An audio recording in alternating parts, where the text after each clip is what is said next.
Hello and welcome back to Sonny Talks Spurs. And today, I am knackered after that one. I am reacting to Brentford coming to the Tottenham Hotspur Stadium, embarrassing themselves and losing 3-2 to the mighty Tottenham Hotspur. But before I get into my deep dive into this epic 5-goal thriller, if you are new to the channel, why don't you leave a like on the video, subscribe to Sonny Talks Spurs and hit that notification bell because it will let you know when I've reacted to games such as this one. And also, in the link in the description down below, you can become a member of Sonny Talks Spurs and get exclusive access to my podcast, Nice One Sonny. And, get your questions down for the podcast. Tomorrow's episode is obviously out tomorrow, as I've just said there. But for future episodes, you can get your questions in the comments down below using the hashtag NiceOneSunny. But yeah, let's get straight into reacting to this game. What an absolute embarrassment from Brentford. They came to the Tottenham Hotspur Stadium and they got schooled the Ange Postecoglou way. You got outplayed on the pitch. You tried to house us. Housery. I'm not going to use the expletive word because I don't want the video to be demonetized. So yeah, they came. They didn't see and they didn't conquer because they embarrassed themselves with the likes of Neal Maupay, the big cry baby, and Ivan Toney, who, we heard what the Spurs fans were chanting in the crowd. He got showed up and he lost his head at full time as well with Vicario. So, Brentford and Thomas Frank's boys showing themselves up. But it wasn't all rosy. It was a nerve-wracking tie, to say the least, in the Premier League.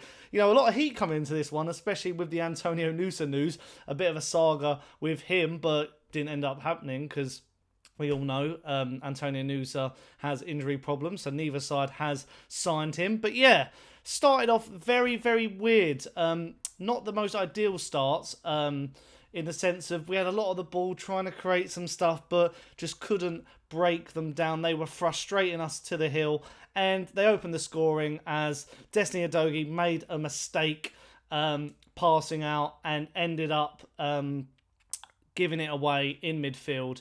And Mickey van der Ven against Ivan Toney, beat him for pace, had a shot, Vicario saves it, and then Romero's caught a bit wrong-footed, and Neal Maupay scores. He's in good form, supposedly, and then goes up and does the dart celebration, which TNT must have showed on a loop 5 million times. You can tell it got under my skin a little bit, but yeah, so they go 1-0 up, frustrating us during the game. Just Spurs couldn't really find any overlaps, like on the outside of Werner and Kulusevski. Maddison was trying to thread a ball through the eye of a needle and it just wasn't working. Just getting really frustrated, and Christian Norgard getting away with murder throughout the whole game. Not sure how he remained on the pitch for the whole game, but I mean, I've literally, as I mentioned the celebration, I've got TNT on next to me and they've shown it again. Just everyone just throwing the darts. I've got it on the thumbnail, just throwing the darts here, there and everywhere. But yeah, went in at half-time and Ange Postecoglou must have given them a bit of a hairdryer because they needed a kick up the backside. And we come out, he's made 2 changes. Now, a lot of people I've seen query and question Ange Postecoglou. Has he got a plan B? Is he willing to tweak? He noticed that Bentancur and Skipp wasn't really working. So what did he do? He bring on Hojberg and he drops Kulusevski off a little bit and puts Brennan Johnson in. Severe lack of pace up top, I noticed. I think he noticed, obviously, because he made the change. And then Hojberg, you sit in front of the defence and add a bit of protection, because that's all that Brentford were going to do. They were going to get the ball at the back, goalkeeper or defender, and just ping balls over the top for Toney and Maupay to head down and one or the other get on the end of it. So we needed to stop that at source. So then we come out and we score 3 goals in 7 in-game minutes. It was incredible. So it started off with Destiny Udogie basically being played through by Timo Werner, I believe, and pretty dogged from him, dogged from Udogie. Kept going, wrong-footed the goalkeeper and slotted it home. And then we had the goal from Brennan Johnson, an unreal play from Timo Werner, finds him on the opposite side of the box. Brennan Johnson paces, beats the fullback and slots it home 2-1. I was shocked. I was going absolute nuts in the living room. And then we had the goal from Richarlison. Again, amazing dribbly run from Maddison. Maddison, incredible on his first start since injury back in November against Chelsea. Absolute went on mazy dribbles the whole game. But this one, he went, played in Richarlison, who's in fine form. Purple patch Richarlison, absolutely fantastic. And he slots it home past Flecken. And then I thought after that, we looked like we could go on a bit further, maybe 4 or 5, you never know. But Destiny Udogie, who, bless him, I think he could be one of the best fullbacks in the world, makes another mistake. So he looks at Vicario, in goal and tries to play it back to him, but doesn't realise Toney's there. Obviously, Toney is offside, but because, he's intentionally played the ball back that way into his path, Toney slots it past to score his second goal of the Premier League since coming back from his ban.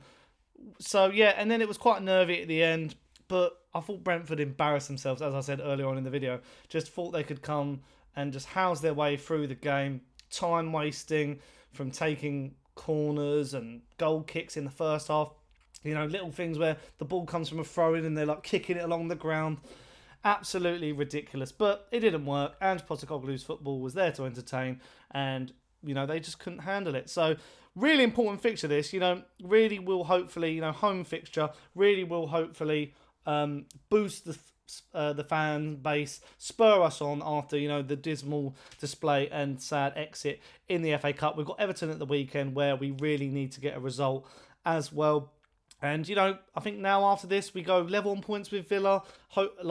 I think we're neck on neck. I don't know for goal difference if we go above them in the top 4. So, yeah, quite an interesting game. Very entertaining for the neutral. It's a shame people were probably watching Liverpool-Chelsea on the other side. I think that's been quite an entertaining game as well. But, yeah, very happy. And Postecoglou has shown he can tweak it. He has played different things. I saw a lot of fans beforehand saying it's going to be exciting to see Bentancur and Maddison. And, it wasn't really working. So he wasn't afraid to change it. I've criticised Hojberg, but he came on and I watched that and thought, maybe he has got a future at Tottenham. As we haven't got one of those defensive midfielders apart from him. Basuma, Bentancur, Sarr, they're more box-to-boxy and passing and final ball. But he's a destroyer. He's quite an old-fashioned version of a 6 or a DM. So, yeah, very, very happy with that result. Nervy, my dad compared it to Aussie Ardiles football, if you're old enough and know.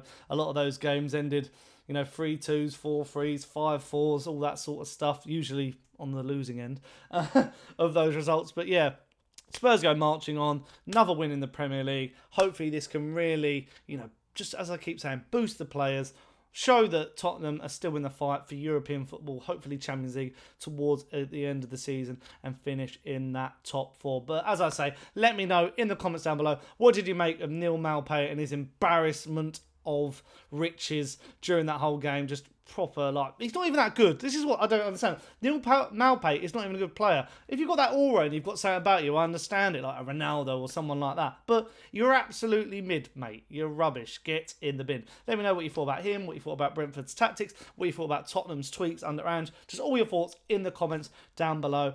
And as I said at the top of the video, if you are new around here, leave a like on the video. Subscribe to Sonny Talk Spurs and hit that notification bell because it'll let you know when I've gone live. And also, become a member today. Link down below. It really helps the channel and supports me making this content. And you get exclusive access to the Nice One Sonny podcast. Get your questions in for next week's episode. But yeah, I will probably be doing... Just trying to think what's coming up soon on the channel. I've got, as I say, podcast out tomorrow. I'm going to react to the January transfer window in regards to Spurs on Friday, and then you've got the Everton game on Saturday to look forward to as well. Lots of stuff going on, so get involved in the channel, and I'll see you again pretty soon. Bye.